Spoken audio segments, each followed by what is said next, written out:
Well, I have truly been very scared of making this video for a very long time, but it's time. This is my testimony.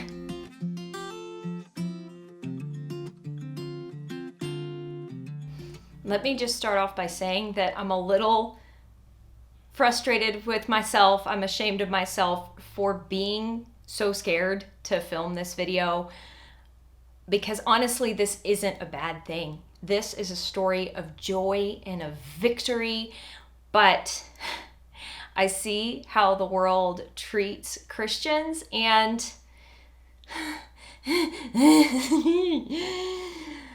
honestly, this video would have been easier to make back when this channel was smaller, but it's time.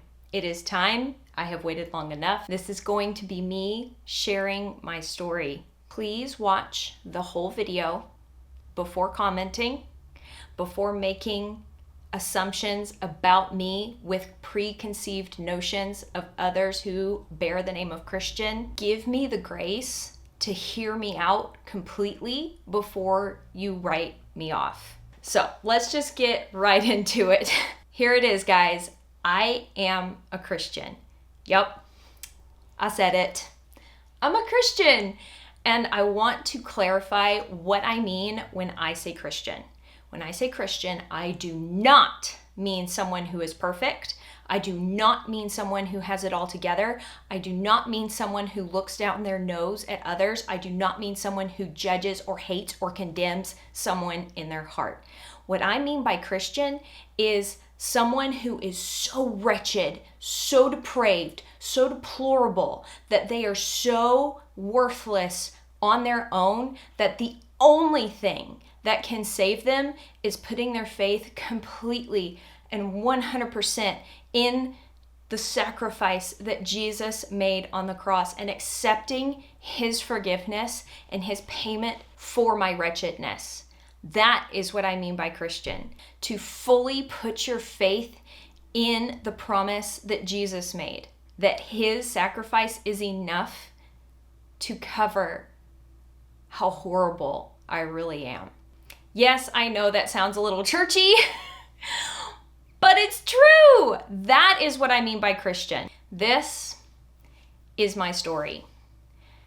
It's a little uneventful and it sounds a little boring in my head, but I need to share this. So I grew up in a Christian household with two wonderful, loving parents.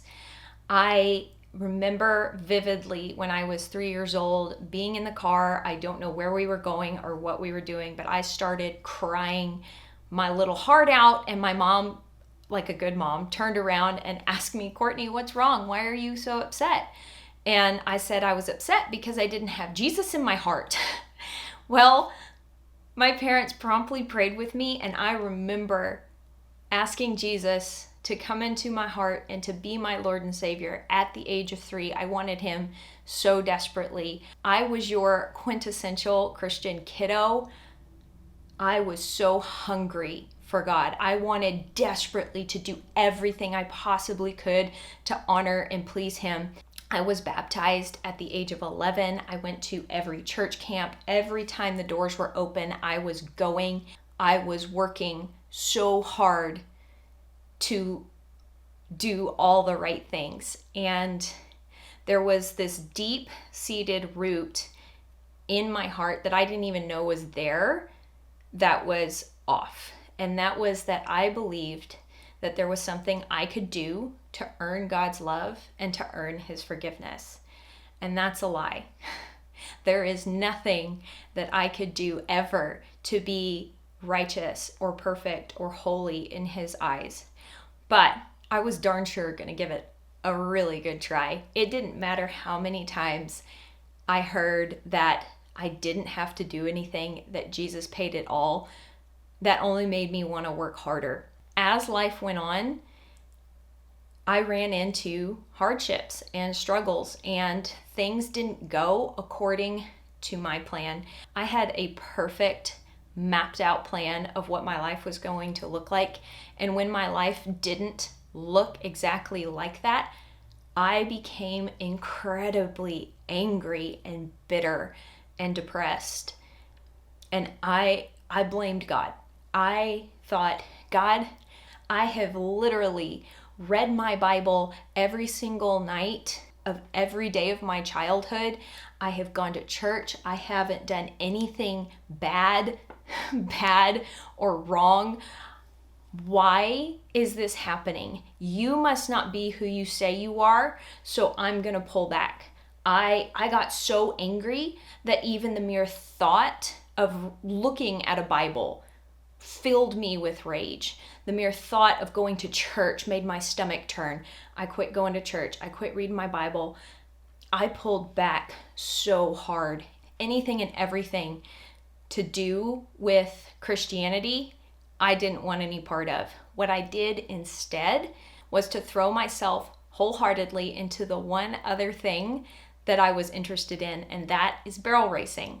I have talked a little bit about this on my channel before. I still love barrel racing, but when I became so angry and bitter and depressed, I then quit relying on God to be my source of peace and joy. I started relying on barrel racing to fill that void for me.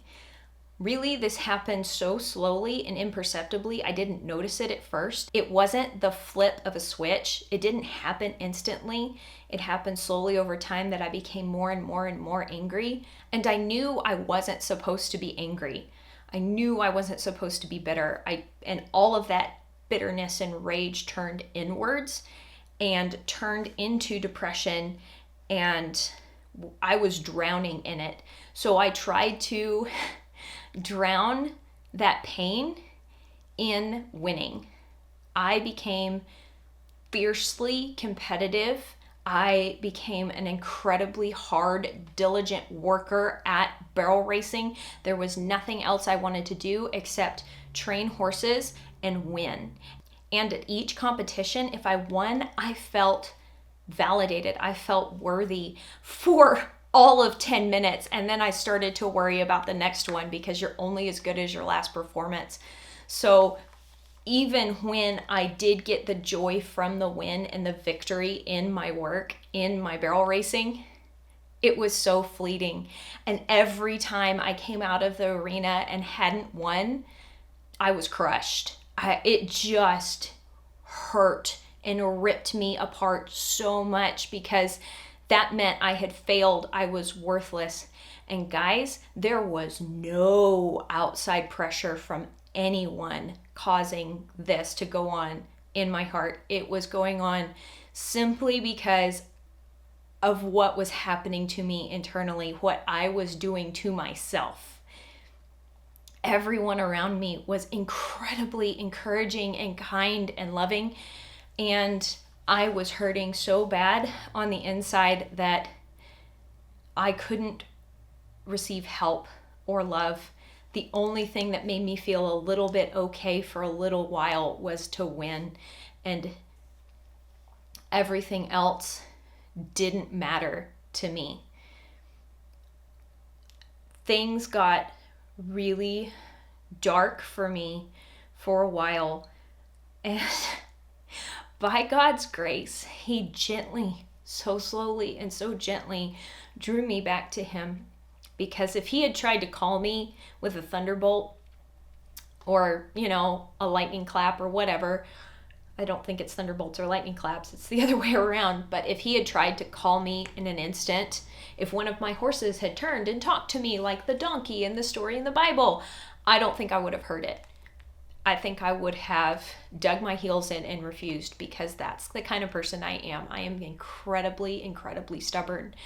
And over time, my very hard heart began to soften. I began to see where I had been putting my faith in the wrong things, how I had been putting faith in my own actions to save me and give me the outcomes in life that I wanted. Slowly, we started going back to church. I could finally look at a Bible and maybe even crack one open without being overwhelmed with rage. It was in the still, quiet moments of going to church and taking baby steps back to God that God gently melted the anger and depression out of my heart. Now, through all of this, life wasn't that bad. Things didn't get that horrible. From the outside, I looked bubbly. My marriage looked great. Work looked great. Everything looked fine, but I was not okay on the inside, and I knew it. But I didn't necessarily care because I thought if I could just win one more race, gain one more accolade, that would finally fix it. That would finally make it all okay. Like I said, life was looking pretty good. My husband and I welcomed our first son into the world. Things were going well. Recovery went fantastic. And after recovery, I went straight back to writing and competing. In fact, because of my competitive nature, I tried really hard to get back faster than most people and start winning faster than most people. And I did. Things were really starting to click. I was really building a nice string of horses. I was winning races. I was winning tough races. Things were really beginning to roll and roll nicely. Then God tapped me on the shoulder. Still small voice. I don't know how to describe it. It wasn't an audible voice, but I heard him tell me that it was time to walk away from barrel racing. It was time to put that down. And oh man, can I pitch a fit like a toddler? As soon as I heard that, I went, no, God, you don't understand. This is my dream. This is my heart's desire. This is the one thing I love. I want to go down the professional rodeo road. I have big plans, God. You don't understand. Like, I have to keep doing this. I train for my dad. I train a bunch of horses for my dad. Who's going to train for him if I don't train for him? God, what about Psalms 37:4? Delight yourself in the Lord and he will give you the desires of your heart. Come on. I've been like delighting myself in you. I've started listening to some worship music and going to church.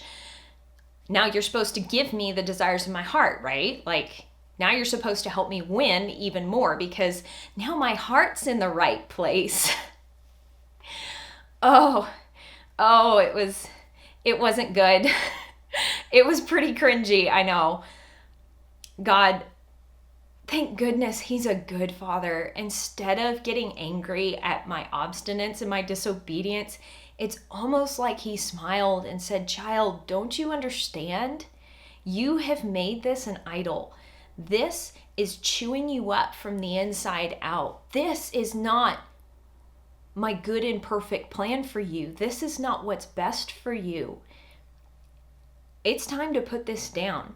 And I want to make it very clear that barrel racing in and of itself, the sport is amazing. It's really cool. It's so neat how rider and horse can come together to run so quickly and turn so hard. The team you build with your animal is incredible. The people who barrel race are really awesome people. It's not the sport. It's what I was using the sport for. That was the problem. Barrel racing, not the problem. Courtney's heart was the issue.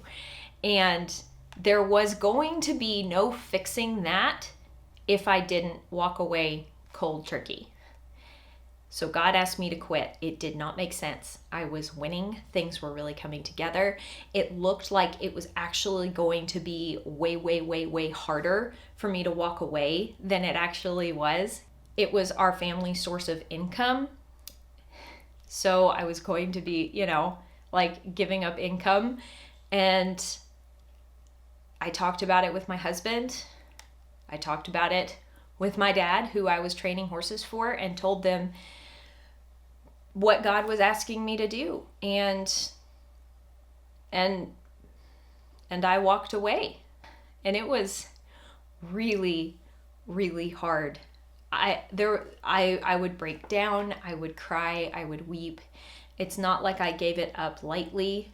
I was pretty adrift at that point. I had spent 15 years of my life pouring my heart and soul into this sport, and now I didn't do that sport anymore. I had ridden a horse almost every single day of my life since the age of 12. It was a really, really strange time because I did it out of obedience to what God had asked me to do. So I knew I wasn't doing the wrong thing, but it didn't keep that right thing I did from being incredibly hard and incredibly painful. And even to this day, I miss it. I miss that sport. It's so much fun, guys. So much fun. I didn't have anything to do other than to love on and be with our son. I was a full-time stay-at-home mom at that point, kind of feeling lost, but I knew I had done the right thing. The opportunity came up for me to start working at a little preschool in town twice a week with an incredible group of women. I had no idea what I was getting myself into because I had worked with young horses for a long, long time. I had not worked with children. I did not claim to be good at working with kids, but it was an incredible, incredible blessing. Loving on those kiddos has been one of the highlights of my life. And the group of ladies that I worked with were such good, godly women. And they poured into me, and I hope I loved on them right back. And it was just an incredible time of like God just holding me in a hug and letting me rest and be restored after years and years of pain. And I'm not saying working at a preschool was all fun and games and super easy, because there was a learning curve when it came to learning to work with children, but it was so good. It was so good. It wasn't perfectly easy, but it was good.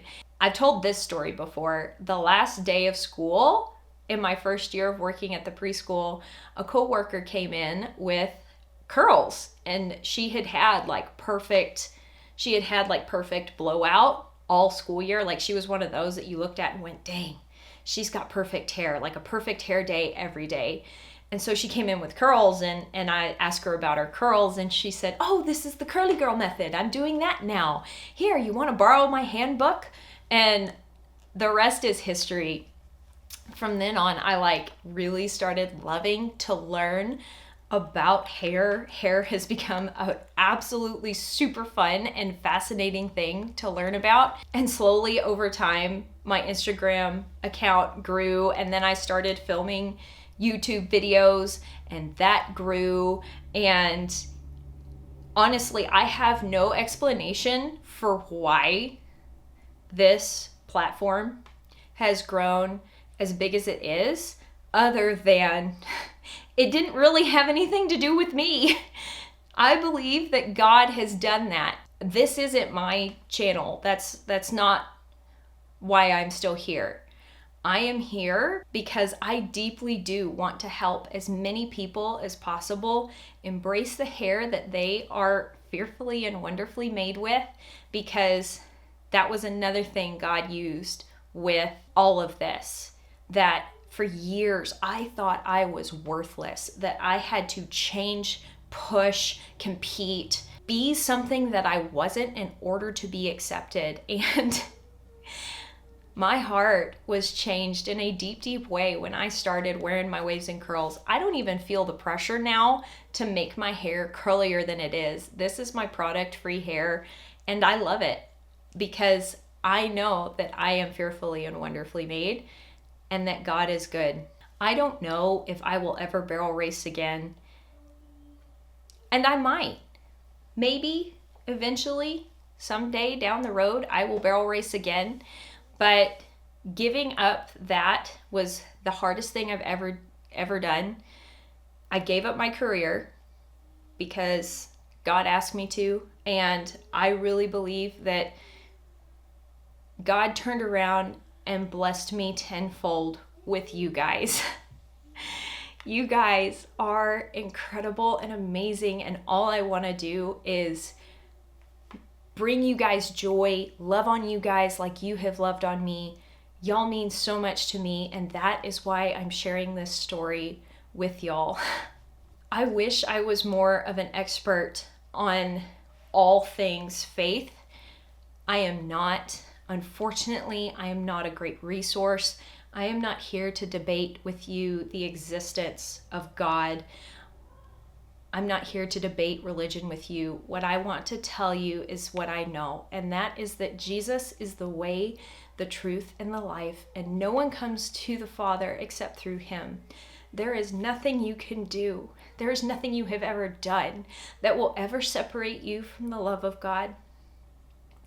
And if you choose to accept Jesus, you won't be sorry. It might not make your life easier, but it will make your life so much better. If you don't know where to start, I would say go to the source, crack open a Bible, read through Matthew, then work your way through Mark, Luke, John. Read those over and over and over again. And if you grew up in the church like I did and heard those books and read those stories ad nauseum, I dare you to read them one more time. And if me telling you all of this just stirs up so much anger and pain and hate, and you just don't want to hear this, I understand. I really do. I have been there. I have been there. I know what that feels like. And it's okay. Because even in your rage, God still loves you. I know horrible, terrible, abhorrent, appalling things happen in this world. I know. But that does not stop God from being good. He is still good. Not everything is good, but he is. And you can take that to the bank. And you know what? If all these horrible things happen, it's also not proof that he doesn't exist. There are so many better resources out there than me talking about this. One of my favorites is Mere Christianity by C.S. Lewis. It's a really, really good read. Mere Christianity was written during World War II, originally as a series of talks on the radio, and then it was later compiled into a book. And it was written during a time when horrible atrocities were happening. So it's a really good read. But really, go to the source, crack open your Bible. And it's going to be hard. I understand how hard it is to sit down and read sometimes. Find you a translation that makes sense to you. Again, I want to say I'm not here to debate you. I am not here to argue with you. I'm here to love on you. And if you vehemently disagree with me, I want you to know that is okay. We can still talk about hair if you want. And if you don't want to, if you want to check out and head out, that's fine. Just know that I love you because Christ loves you. He loved you enough to die on the cross for you. I know what kind of person I am. I know the kind of anger, rage, hate, greed, just pure darkness and ugliness that live inside of me. And that is why I need Jesus so desperately. Not because I'm perfect, because I know who I am. And I am someone who needs Jesus. If you want to hear me talk more about my faith and all things pertaining to that, I do a podcast with my good friend Jennifer. That is another thing that the Curly Girl Method gave me. It gave me my new best friend, Jennifer, an incredible human being. and we get to do a podcast together, and I absolutely love it. So if you haven't noticed in the links in the description of my videos before, I share that in every video. If you want to check that out, you absolutely can, but you don't have to. You can if you want. And that's my story. I love Jesus. I really do. I've been quiet and not shared this story for a long time out of fear. I want to live and honor God with every breath I take, with every day of my life, not because somehow that will make me worthy, but because I deeply love Him, because He loves me. And that is why I'm sharing this with you. So there you go. All right, guys. I hope you're having an absolutely fantastic day, and I really do. And I will talk to y'all later. Bye.